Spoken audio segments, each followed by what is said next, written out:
अक्रूर आए, बाबा नंद ने, यशोदा ने खूब स्वागत किया, अतिथि पधारे हैं।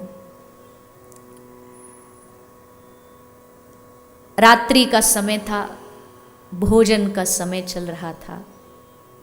भोजन के समय नंद और यशोदा दोनों भोजन परोस रहे थे। अक्रूर जी भोजन पाते हैं।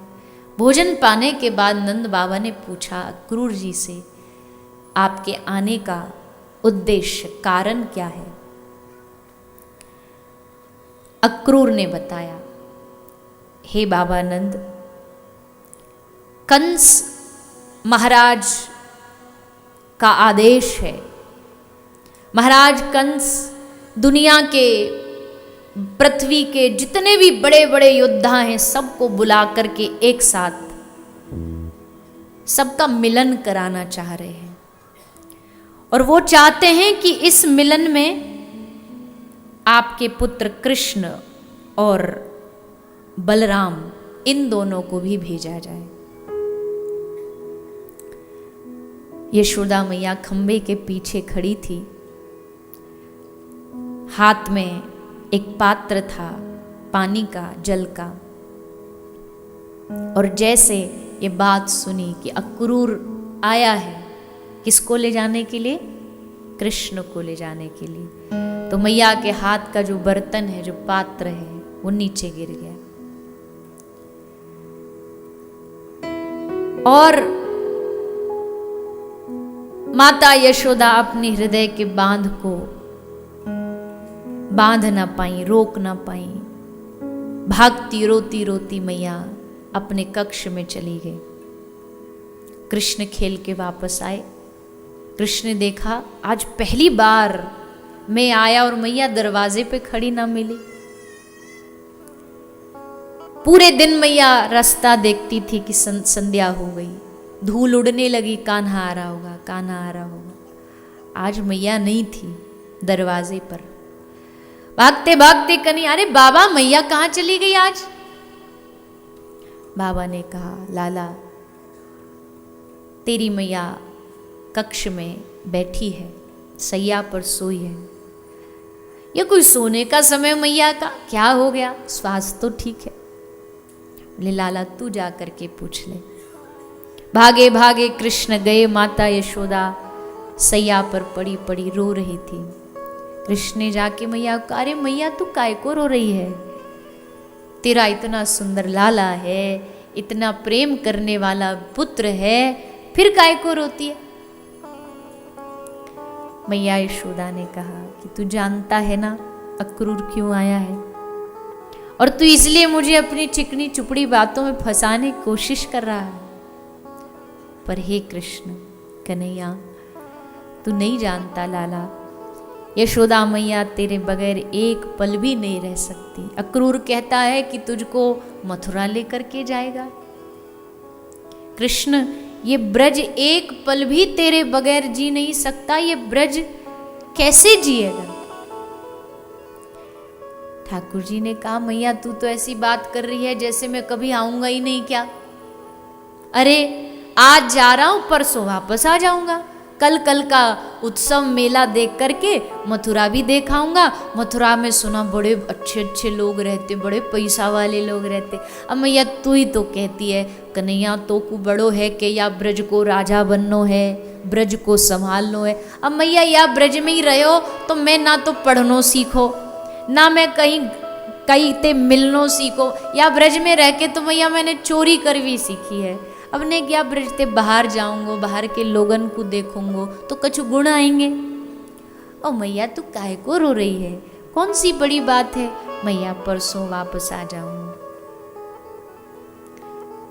यशोदा मैया जानती है, माँ का हृदय ना तो पता है कि ये कह रहा है परसों वापस आ जाऊंगा, पर माता का मन कहता है कि यशोदा आखिरी बार अपने लाला को जितना निहार सकती है निहार ले। उसके बाद ये दिन वापस आए ना आए पता नहीं। माखन निकाल के लाई यशोदा मैया अपने हाथों से और लाला को खिलाया। यह आखिरी बार था जब कृष्ण ने माखन खाया, क्योंकि ब्रज से बाहर ठाकुर जी कभी माखन नहीं पाते, ब्रज में माखन पाते हैं। यशोदा माखन पवाती जाती है और रोती जाती है, कृष्ण आंसू पोंछते जाते, समझाते। पूरी रात यशोदा मैया सोई नहीं, पूरा ब्रज रात्रि को सोया नहीं। सारा ब्रज, ब्रज के लोग, यहाँ तक कि गैया, पशु पक्षी सब नंद महल के दरवाजे के बाहर खड़े हो गए। हम कृष्ण को नहीं जाने देंगे, हम नहीं जाने देंगे। आज श्री कृष्ण निकुंज में गए। वृंदा, ठाकुर जी की एक सखी है ब्रज की, वृंदा देवी, उनका काम होता राधा कृष्ण को मिलवाना। वो सेज सजाती है, सैया सजाती है। कृष्ण भागे भागे गए वृंदा को जाके बोले जल्दी करना, आज तूने कोई तैयारी नहीं करी। पूरा वृंदा विपिन एकदम उजड़ा उजड़ा, ना कोई पुष्प बिछाए हैं ना सैया सजाई है, क्या कर रही है तू? श्री राधा रानी बरसाने से निकल चुकी है, पहुंचने वाली होंगी। वृंदा ने हंसते हुए कहा, निकल तो मथुरा से अक्रूर भी चुका है, जानते हो ना आप। कृष्ण ने कहा क्या कह रही है तू? वृंदा कहती है सब जानते हुए अनजाने बन रहे हो क्या? तुम जानते नहीं कि अक्रूर क्यों आया है? कृष्ण कहते तू इधर उधर की बात छोड़, तू आज वन को सजा, तो श्री राधा पहुंचने वाली है। वृंदा पूछती है कौन सी सैया सजाऊं? कांटों की सेज सजाऊं? क्योंकि जो तुम करने जा रहे हो उसके बाद तो ये वृंदावन कांटों की सैया जैसा ही लगेगा।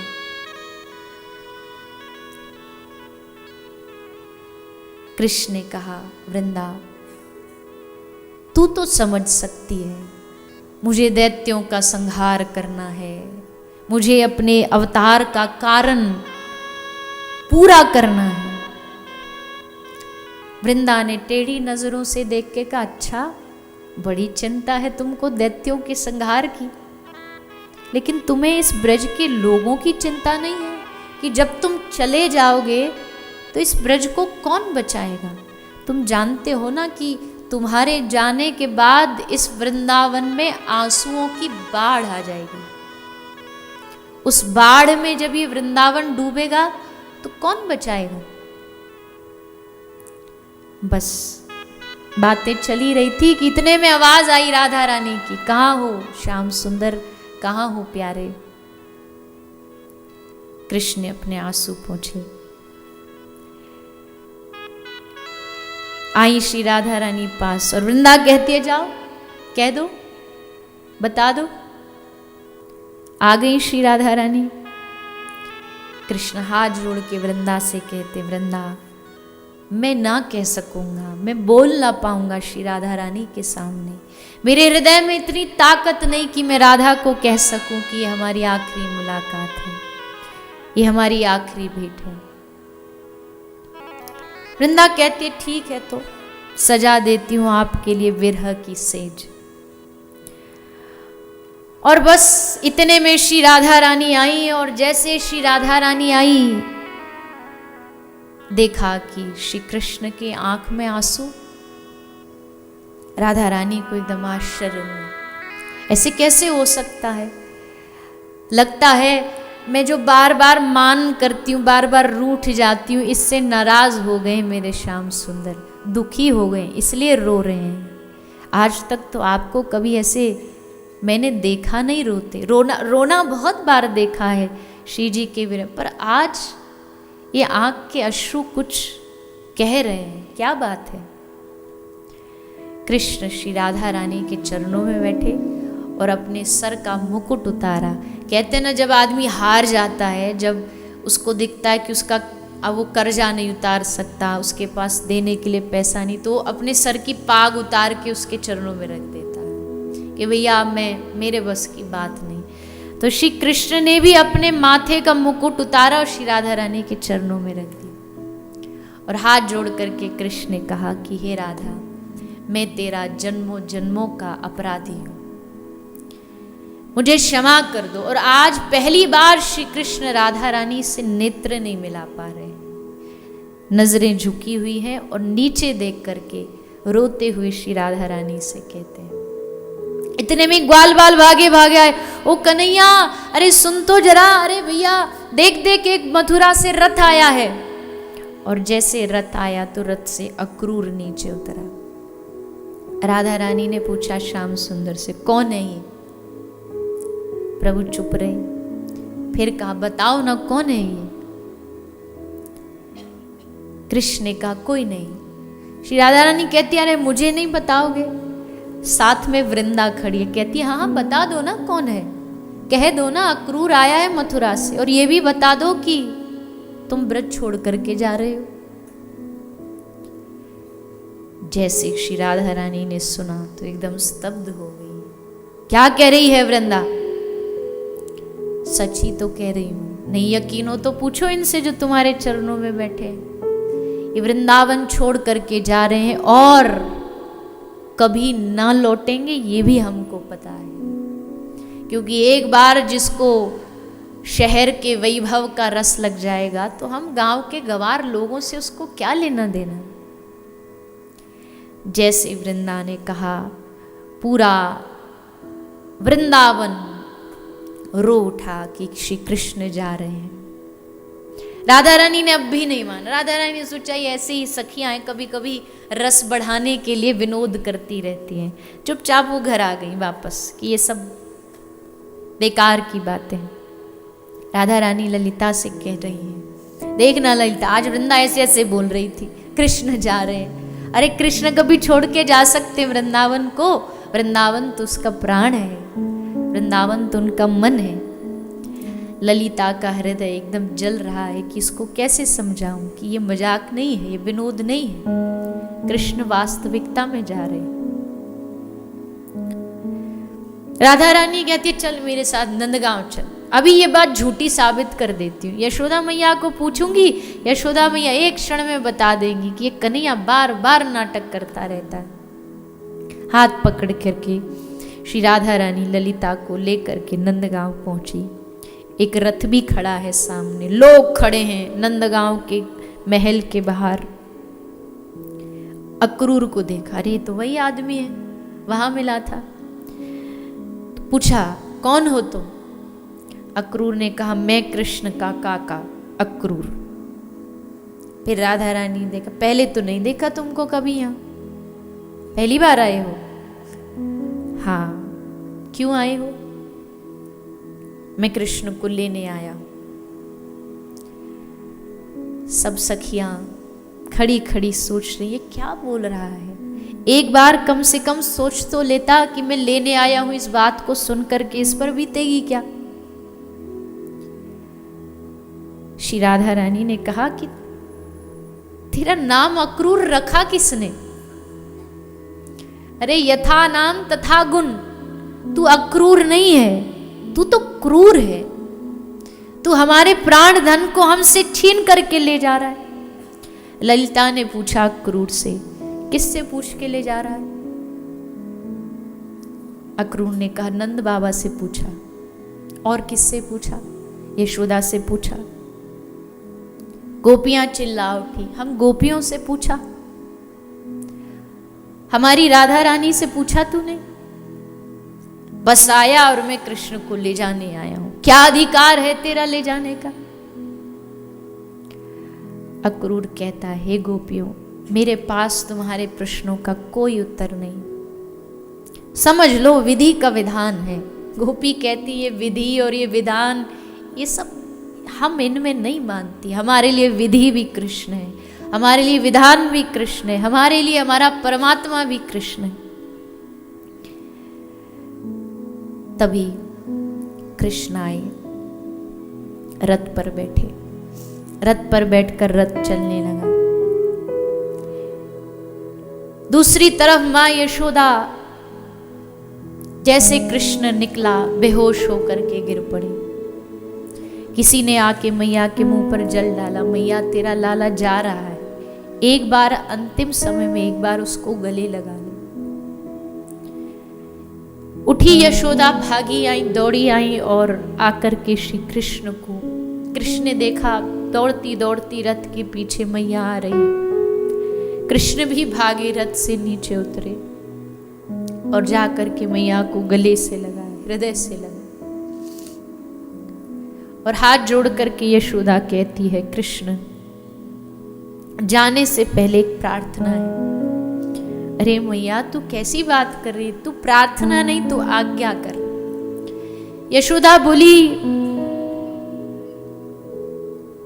कृष्ण जब अक्रूर आया और जब उसने कहा कि वो ले जाने आया है, तो उसने एक बात और बोली जो मैंने कल तुझे बताई नहीं, पर अक्रूर कह रहा था कि तू मेरा बेटा नहीं है, तू देवकी का बेटा, तेरे माता पिता वसुदेव देवकी हैं।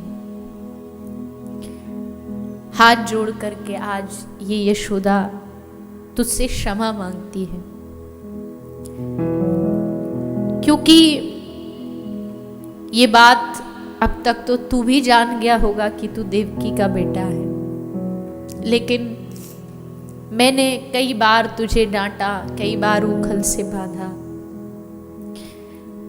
कहीं तेरे मन में ये ना आ जाए कि ये मेरी असल मां नहीं थी, इसलिए मेरे ऊपर इतनी प्रताड़ना करी।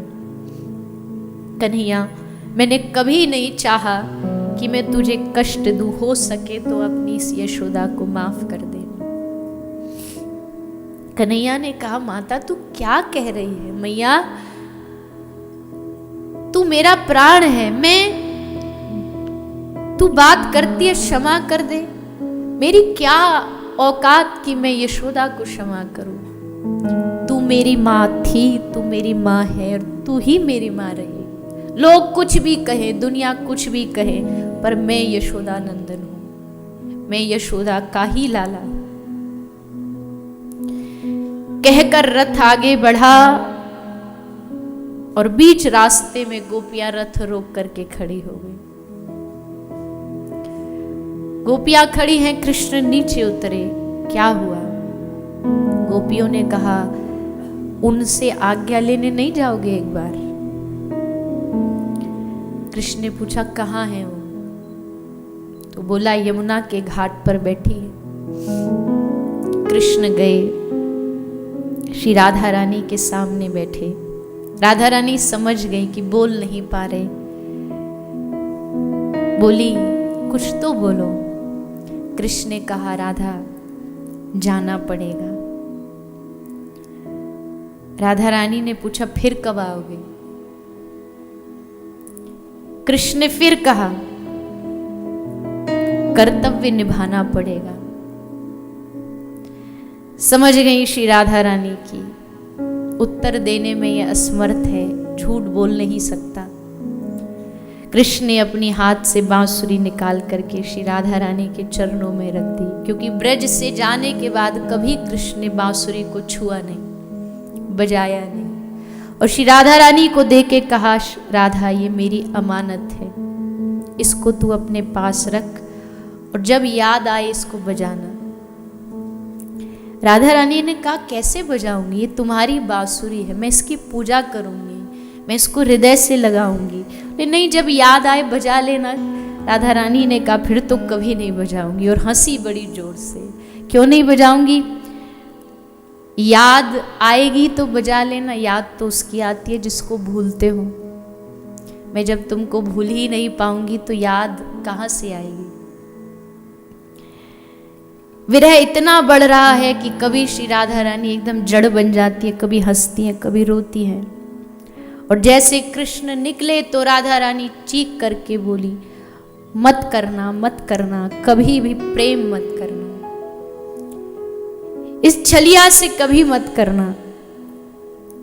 बड़े दयालु प्रियतम है, देखो कितनी कीमती वस्तु देकर के जा रहे उपहार में। आंख में आंसू, हृदय में विरह, यही देन है। हम रोते रहेंगे, आह भरते रहेंगे और तुम्हारा स्मरण करते रहेंगे। आज पूरा वृंदावन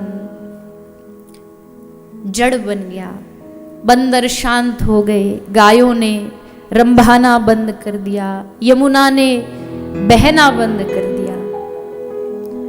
आज इस कृष्ण की विदाई को ये वृंदावन सहन नहीं कर पा रहा। कृष्ण कहते कितना दूर है मथुरा, आ जाना।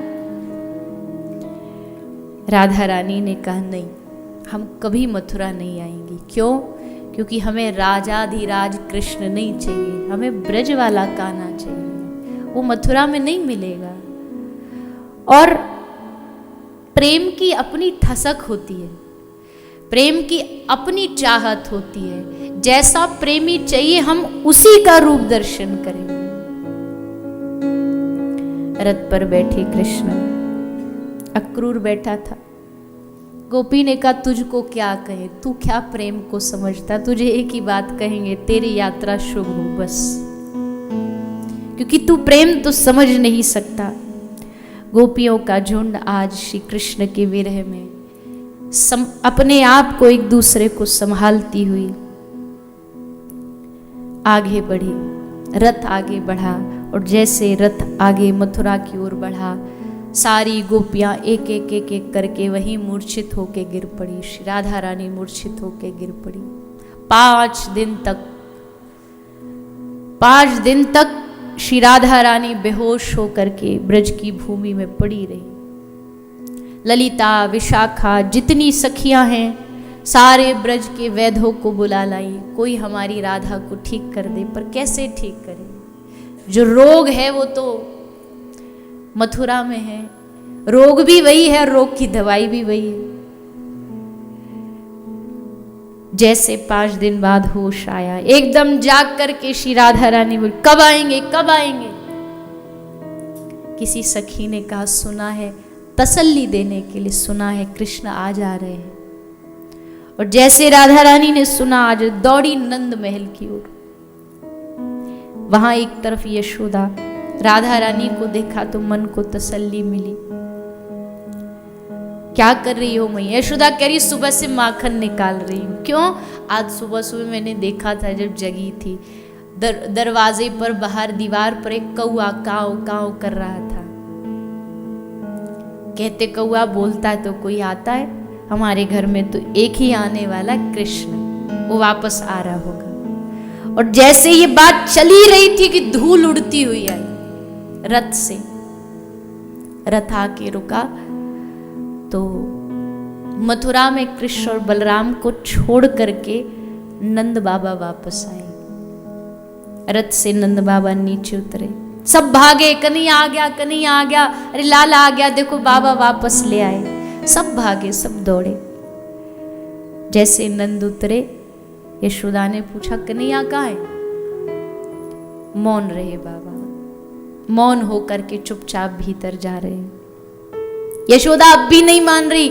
यशोदा कहती मैं जानती हूँ उस नटखट को, आके कहीं कमरा में छुप गया होगा, कक्ष में छुप गया होगा मैया को सताने के लिए। अभी अभी माखन निकालूंगी, देखना कैसे महक को सूंघते भागा भागा आएगा, दौड़ा दौड़ा आएगा। अभी स्नान करो, पात्र लिया, बर्तन लिया, स्नान की तैयारी कर दी।